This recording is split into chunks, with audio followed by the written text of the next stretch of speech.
Hey, students, how are you all? I hope everyone is having a good semester so far. Hope things are going well.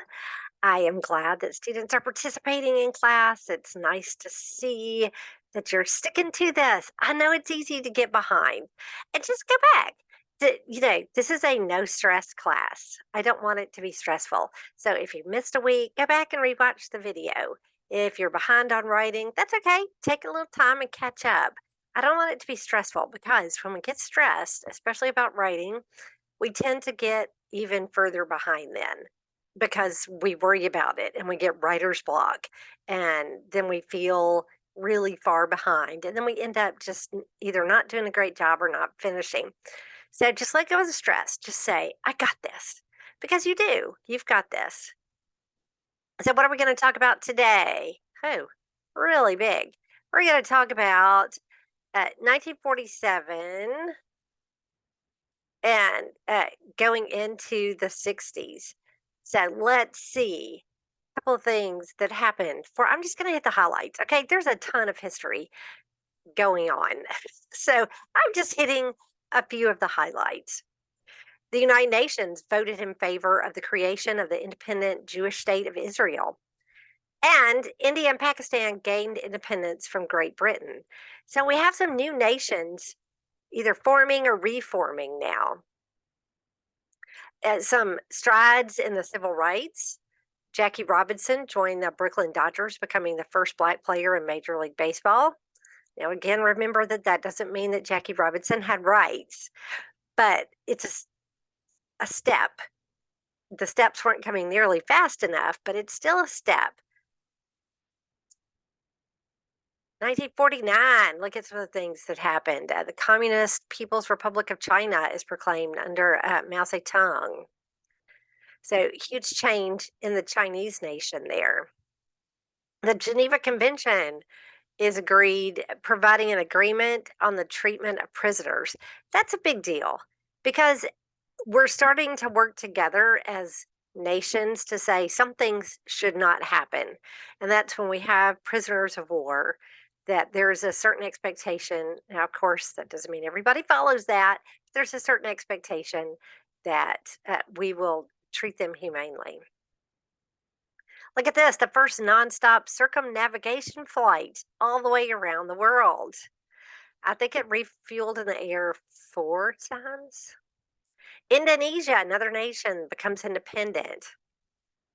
George Orwell's 1984 is published. If you have not read it, go back and read that, or at least read the summary. On a lot of these things, I'm saying read this book. At least read the summary of the book. And now, if you are taking a class and you're expected to read the book and take a test on it, don't just read the summary. You will not pass the test. But in literature, there's a lot of things we cannot read every book that was ever published unless you're just an amazing reader. So read the summary of the books. So when people refer to them in other books or in conversations, you have an idea of who the characters are and what's going on. NATO was established, the North Atlantic Treaty Organization. Again, some countries coming together to try to work together. De Havilland Comet, first commercial passenger jet airliner, takes its test flight. The world's first commercially available computer, the Ferranti Mark I, is released. So, some huge steps in technology there. 1950 and 1951, Korean War begins when North Korea invaded South Korea. United States government began nuclear bomb testing at a test site in Nevada. The first direct dial coast to coast telephone call was made without an operator connecting it. It was direct dial. The popular television show I Love Lucy, one of my favorites, premieres on CBS. And then you get color television pictures broadcast from the Empire State Building. So, again, some strides in technology. 1952, 3,000 people die of polio in the US. 57,000 children are paralyzed prior to the widespread use of the polio vaccine. So we had a lot of fear going on in the nation during that time. English version of Anne Frank's Diary of a Young Girl was published. Mother Teresa opens her home in Calcutta, India, opens the home for the dying and destitute in Calcutta, India. Again, read a summary of her life if you have not done so. 1953, the Korean War ends after 3 years and 1 month. My dad was a paratrooper during that war. Queen Elizabeth II crowned Queen of England on June 2nd. And for those of you who are watching this in 2022, you know that we just watched her funeral on television. Queen Elizabeth passed away in 2022.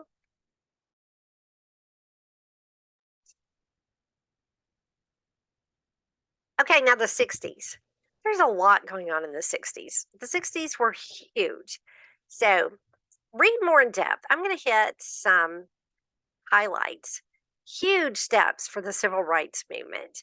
We had a lot of people, Martin Luther King Jr., Malcolm X, a lot of others stepping up and saying it is past time for us to have rights in this nation.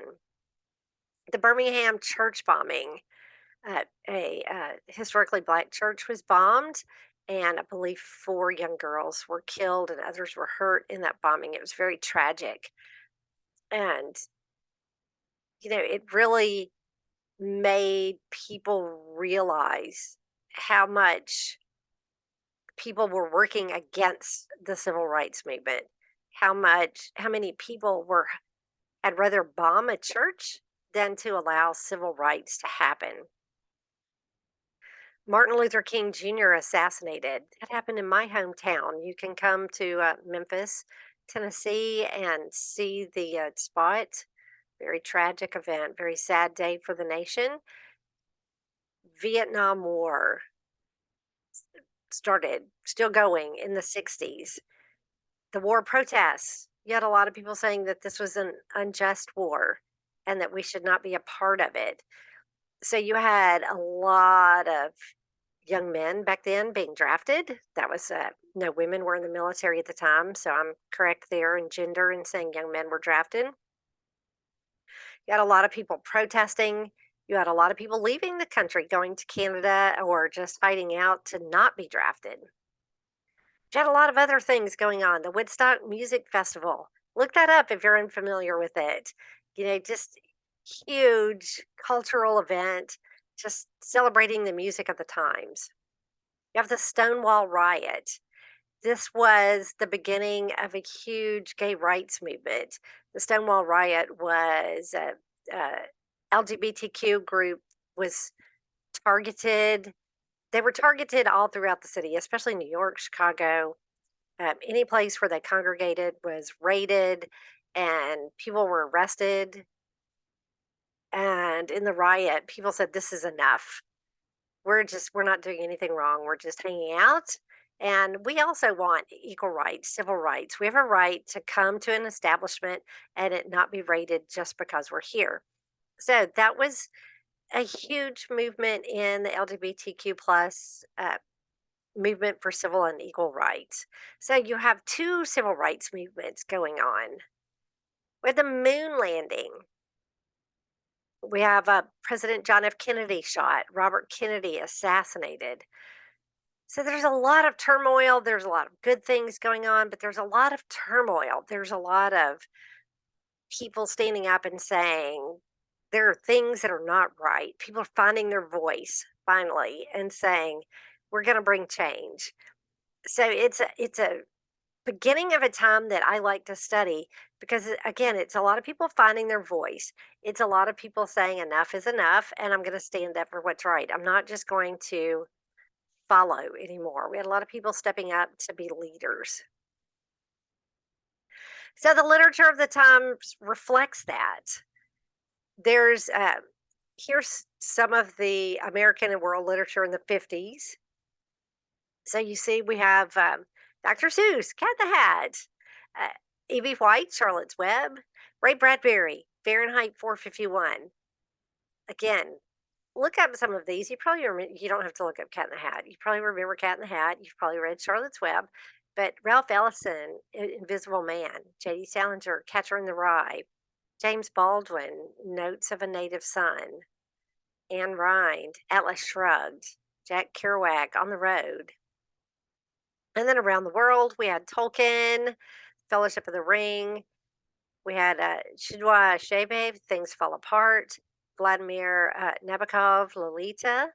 Look up some of these. Again, read the summary. Just freeze this page for a minute, look up some, just Google the title, read a little summary of these to get an idea of what's going on. Let's see some of the people that we're going to specifically talk about today, though. Zora Neale Hurston, 1891 to 1960. Zora Neale Hurston was an American author, anthropologist, and filmmaker. She portrayed racial struggles in the early 1900s in the American South very honestly, very open. So, again, you notice we're coming into a stronger period of the civil rights movement, and you have authors starting to reflect that. I have the nerve to walk my own way, however hard, in my search for reality, rather than climb upon the rattling wagon of wishful illusions. This was in a letter from Zora Neale Hurston. So think about that quote. I have the nerve to walk my own way, however hard, in my search for reality, rather than climb upon the rattling wagon of wishful illusions. Think about that. Process it for a little bit. Look at the voices that these authors bring. She was born in Alabama during a time when segregation was the law. Both parents had been enslaved. She attended Howard University and co founded the school newspaper. Her novels, short stories, and plays often depicted African American life in the South. Her work in anthropology examined Black folklore. Hurston influenced many writers, making her one of the foremost female writers of the 20th century. A huge influence on others. Throughout her career, Hurston let's make that studied. I know I'm correcting in the middle of class because I'm a proofreader. I can't stand it if I made a mistake. Throughout her career, Hurston studied and wrote about Black culture. Let's take that comma out too. I don't know what happened to me with that one. She traveled to both Haiti and Jamaica to study the religions of the African diaspora. Several U.S. newspapers printed her findings. So some of her work is very academic. She's like really studying the African culture, going back to Haiti and Jamaica. Hurston often incorporated her research into her fictional writing. So she was presenting it. Fiction can be very powerful because some people who won't read nonfiction will read fiction and say, "I never thought about it that way." You're bringing to life in fiction some deep truths that's the only way that some people will be exposed to those deep truths. She started publishing short stories as early as 1920. One of her most popular works was Their Eyes Were Watching God. And this fictional story, Hurston wrote about the life of Janie Crawford. Hurston broke literary norms by focusing her work on the experience of a Black woman. Now go back and think what time this was that she's writing this. This is very different to have a Black woman as the protagonist of a book. Learning without wisdom is a load of books on a donkey's back. Think about that. Process that quote for a minute. I have been in Sorrow's kitchen and licked out all the pots. Then I have stood on the peaky mountain wrapped in rainbows with a harp and a sword in my hands. There is something about poverty that smells like death. Dead dreams dropping off the heart like leaves in a dry season rotting around the feet. Impulses smothered too long in the fetid air of underground caves. The soul lives in a sickly air. People can be slave ships in shoes. She was looking at the impoverished, especially the impoverished Black Americans at the time. They were impoverished because there was no equality. There was no way to move up the corporate ladder. There was no way to get a better education. And that kept so many people in poverty. And when she stepped into the areas to study those areas and to write about those areas, she said, it's dead dreams dropping off the heart. People had dreams. They just didn't have a way to pursue those dreams. And that is what poverty took away from a lot of people. I love myself when I'm laughing, and then again when I am looking mean and impressive. Sometimes I feel discriminated against, but it does not make me angry. It merely astonishes me. How can any deny themselves the pleasure of my company? It's beyond me. So, keeping a sense of humor in the face of all the discrimination that she was against. If you're silent about your pain, they'll kill you and say you enjoyed it. Think about that. Powerful writer. Here's another powerful writer, Langston Hughes. Go back to Hurston and Hughes. Read. I'm just giving you just tip of the iceberg, like we talked about with Hemingway. I'm just giving you just a little bit of information. Go back and really delve into their work a little bit. Find some, summaries of their work. Find some better quotes than what I'm giving you here. James Mercer Langston Hughes was born February 1st, 1902, in Joplin, Missouri. After graduating from high school, he spent a year in Mexico, followed by a year at Columbia University in New York City. During this time, he worked as an assistant cook, a launderer, and a busboy. He also traveled to Africa and Europe, working as a seaman. His first book of poetry was published in 1926. And then in 1930, he won an award for his first novel. Hughes is particularly known for his insightful portrayals of Black life in America from the 20s through the 60s. He wrote novels, short stories, plays, and poetry, and is also known for his engagement with the world of jazz and the influence it had on his writing, as in his book length poem, Montage of a Dream Deferred. So, this is a quote from poets.org. You can look on that website and search for Hughes and see examples of his work. But again, he's giving voice to the Black communities that typically were not written about by other authors up until this point. Look at this. Hold fast to dreams, for if dreams die, life is a broken winged bird that cannot fly. Hold fast to dreams, for when dreams go, life is a barren field frozen with snow. Along with Hurston, he's looking at the people who don't have access to ways to fulfill their dreams. They have dreams, and they're trying. But in this country before the civil rights, many people did not have access to having their dreams fulfilled. That was true of many marginalized communities. Here, I'm specifically focusing on the Black community, but it was true of the LGBTQ plus community. It was true of any person of color. I too I am the darker brother. They send me to eat in the kitchen when company comes, but I laugh and eat well and grow strong. Tomorrow I'll be at the table when company comes. Nobody'll dare say to me, eat in the kitchen then. Besides, they'll see how beautiful I am and be ashamed. I too am America. Put that in the context of the civil rights movement and read that again and just really, really process that. I'm not going to talk a lot about it. I think you can process that. E. E. Cummings, a very unique person. The spelling is correct. E. E. Cummings should always be lowercase because that was this author's choice to always have his name lowercase. Oh, that's a little print. Let's enlarge that a little bit. I do everything on PowerPoint because if I don't, let's see if I can scoot this over. I just ramble. So it's not so much that this is something beautiful for you to look at, but I will start talking about literature and get way off track. Edward Estlin Cummings was born in Cambridge, Massachusetts. He attended the Cambridge Latin High School. He studied Latin and Greek. He went on to earn his BA and MA from Harvard. Here's a quote from the Poetry Foundation.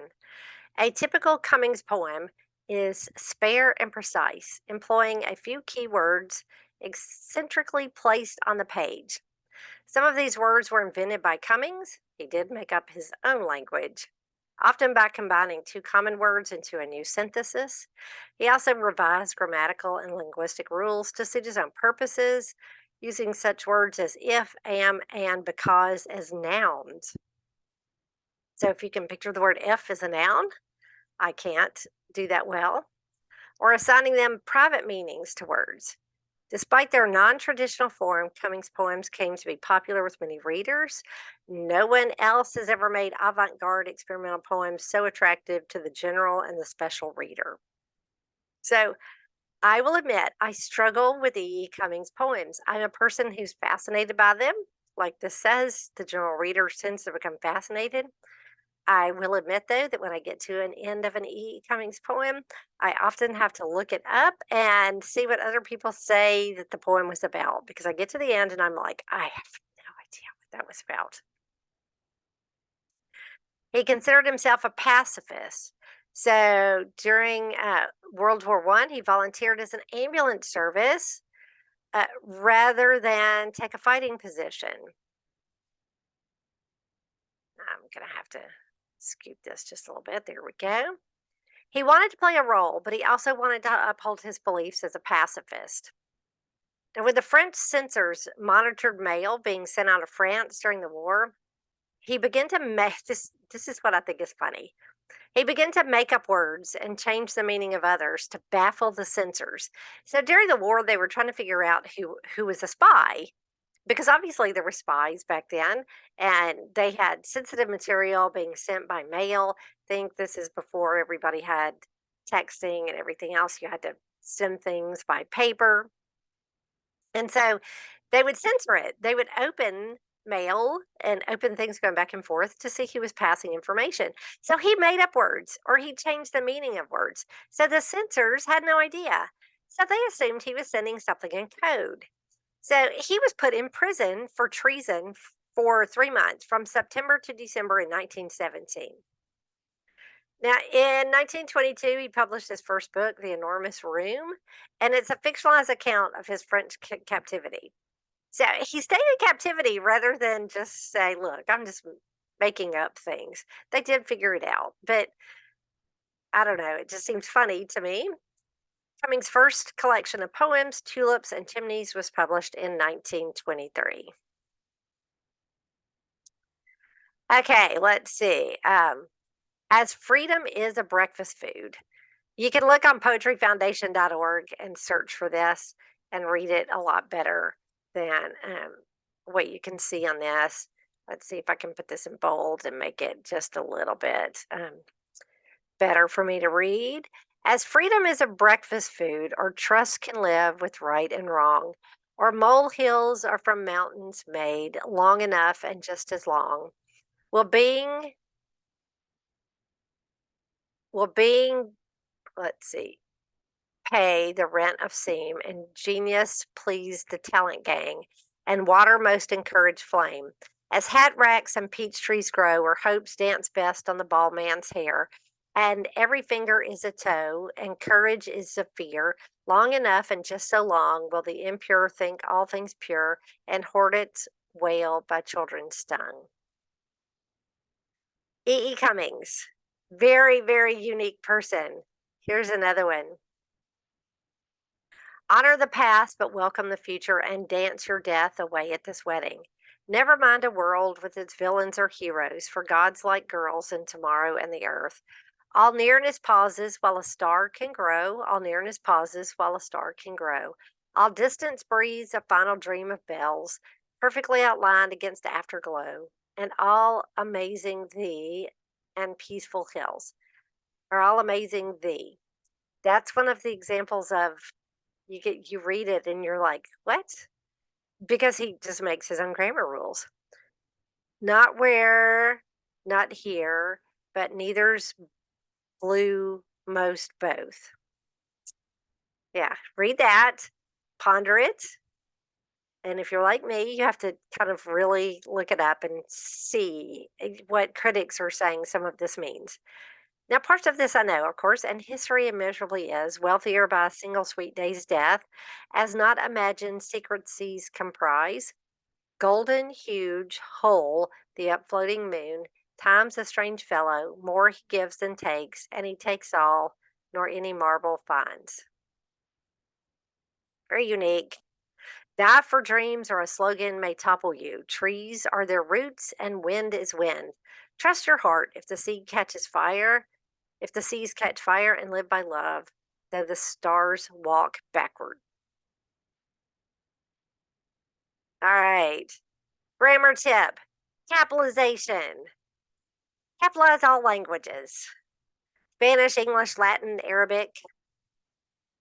Capitalize mother and father. Unless they are preceded by words such as my, his, yours. So if you're calling them mother and father, you would say like I knew father would catch the team. That's like you would say I knew Bob would coach the team. So it's you're replacing it, that's somebody's name. You're calling that person father, so it gets capitalized. But look at the next sentence. I knew that my father would coach the team. You lowercase it because it's just now a noun. So think about that. Capitalize school subjects, which are languages or which have numbers after them. So if that's a class title, do not capitalize other subjects. He is taking Latin, capitalized, it's a language. I plan to take art and algebra, lowercase. Now, I plan to take Art 101. That's a specific class, Art 101. So that gets capitalized. But otherwise, art, algebra, math, biology, chemistry, all of those should be lowercase. For both MLA and Chicago style, manual style, that's the rule books of how you type things out for academic papers. Capitalize a professional title when it is used before a person's last name. President Garcia.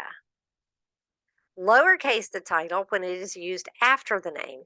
Allison Wallace, comma, the president of Wisconsin College, spoke at the meeting. Lowercase instead of the name. Example, the president of West Tennessee College spoke at the inauguration. So instead of saying a person's name, you would still lowercase it.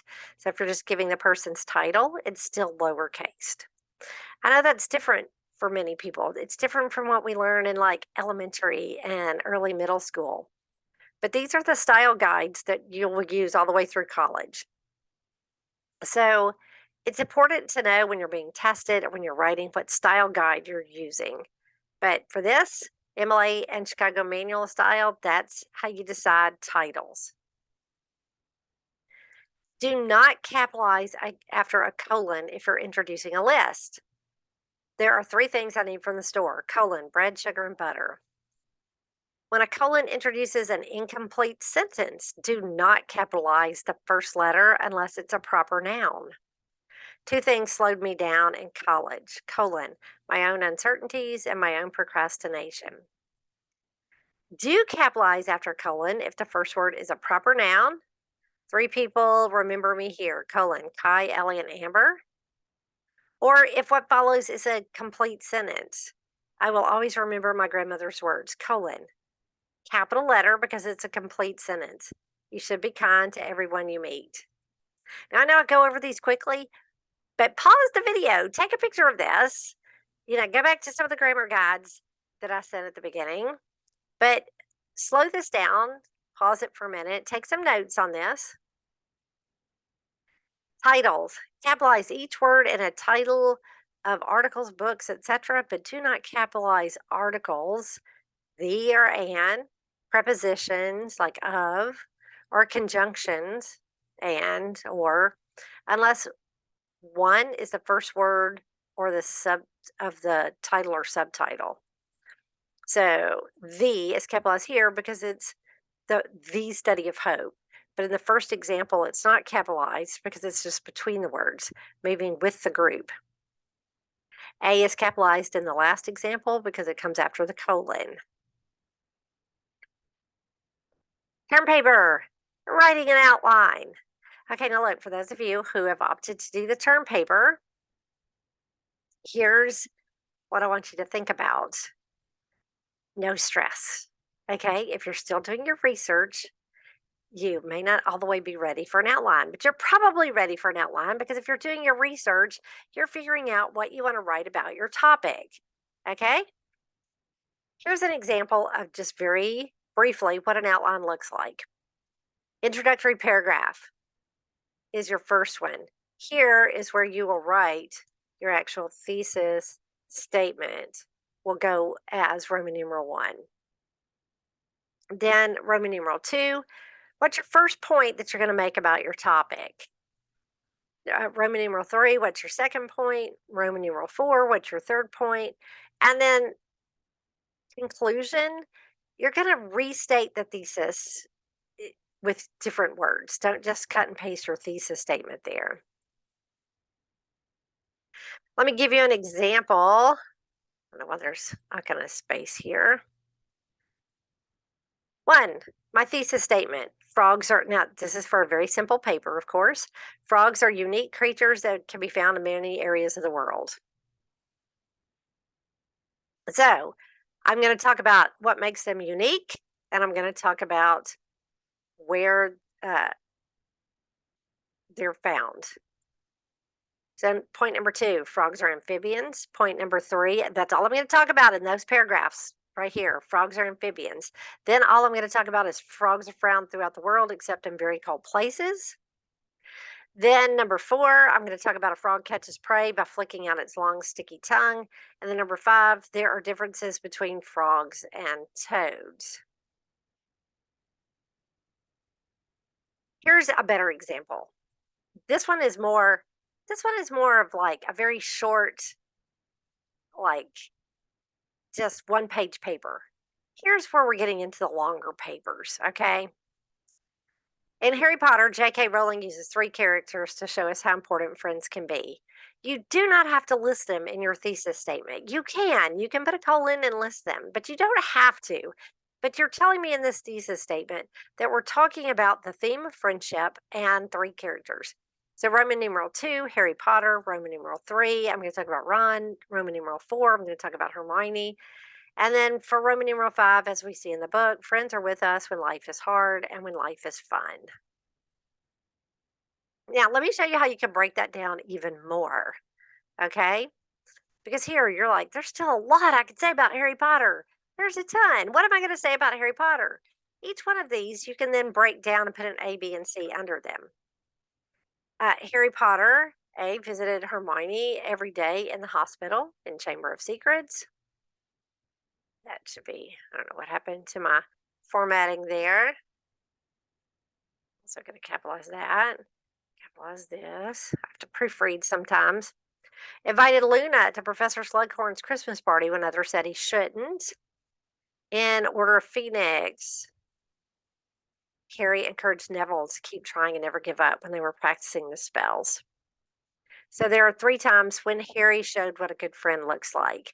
So those are the three examples that I'm going to use. I'm not even going to go into any other thing else in this because I'm not going to ramble. I'm going to keep it to these points about Harry Potter. And then I'm going to move on to Ron, talk about three examples when Ron was a good friend. Then I'm going to talk about three examples when Hermione was a good friend. So you can break it down and put an ABC under each one for your longer papers. I suggest that you do that. A lot of people are like, oh, an outline. What a waste of time. Why do an outline? Because if you don't, I guarantee you that you will ramble. Okay. You will start talking about all kinds of people. It'll feel like a paper without a flow to it. Some sections will be too long, others will be too short because you didn't keep to an outline and keep a balance with what you're talking about. It gives you something to refer to when you have to stop writing and come back. You're not going to sit down and write a 5-page paper all in one sitting. So when you have to get up for dinner, time to go to bed, time to just have the weekend and not work on it, you're going to come back and you can highlight on your outline what you've already done. So if you have done this, you highlight it and you're like, oh, I've done that one. Here's where I'm writing. And so you know exactly where to pick up on that. Let me get the Let me get the color off of it now. So, but you highlight and you can keep up with it. You know exactly where to come back to. Here's another one. Look at this example. In They Call Us Enemy, George Takei shares his firsthand account of his family's years in an internment camp while leading readers to explore the importance of honestly teaching history while also addressing the themes of family and community trauma. That's a longer thesis statement. It's fine if it's short, like in the Harry Potter example. But here's another one. I'm telling you, in this book, They Called Us Enemy, exactly what I'm talking about. My first section of the paper, which will be about 2 or 3 paragraphs long, I'm going to talk about the theme of family. Then I'm going to talk about the theme of community trauma. Then I'm going to talk about teaching history honestly and in depth. And then my conclusion, this graphic memoir details Takai's personal experience of growing up in internment camps with his family while addressing the larger story of Japanese internment in the United States, the policies that enabled it, and the trauma caused to Takai's community. So a reader knows exactly what I'm talking about in this paper, and it keeps me on track when I'm writing it. I can look at this and say, I'm talking about the theme of family. And you're doing research to find what other people say about this. So I find my quotes to put in each section. It's not like I'm supposed to know this, okay? It's not like you can say, I can't write a paper on that. That's why it's a research paper. You're looking up this information. So as you research, think, what am I going to talk about? I need to know what I'm going to look for quotes for. So when I'm doing the research, and when I then have my outline, I can say, okay, I don't need quotes about this other stuff. I need quotes about family, community trauma, and teaching history. Or here you can say, I need quotes about this right here in Harry Potter. I don't need to talk about um, Harry and his parents or Harry and his professors. I'm not looking at any of that. This is all I'm looking at. So send me questions. Okay. This week, that's what's due. If you're doing your term paper, is writing your outline. So if it feels overwhelming, that's okay. Just take a breath and say, I got this, and send me questions because that's what I'm here for. Even though it's not a live class, you have access to uh, communicate with me through the classroom. Okay. So take advantage of that. All right. Let me know if you need anything.